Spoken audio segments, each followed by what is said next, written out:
চতুর্দিকে বিস্তার করেছে।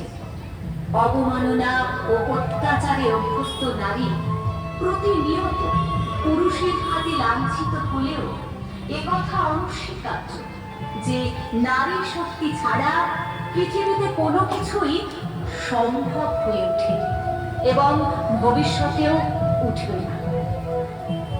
যুগে যুগে ইতিহাস সমৃদ্ধির তালিকায় নারীরাই শীর্ষস্থান গ্রহণ করে এসেছে।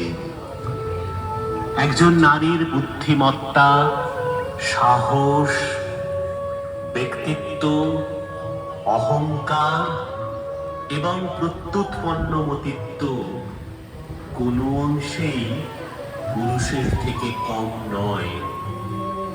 তা বর্তমান যুগের আধুনিক প্রেক্ষাপটে প্রমাণিত এক সত্য। অমিত সম্ভাবনার অধিকারী নারী হল শক্তির প্রকৃত আধার।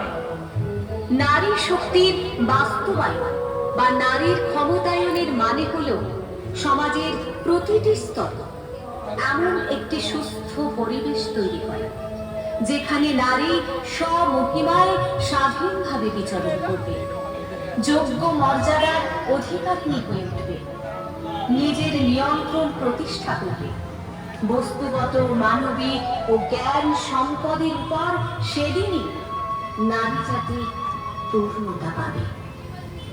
স্বনির্ভরশীলতাকে বাস্তব আকার প্রদান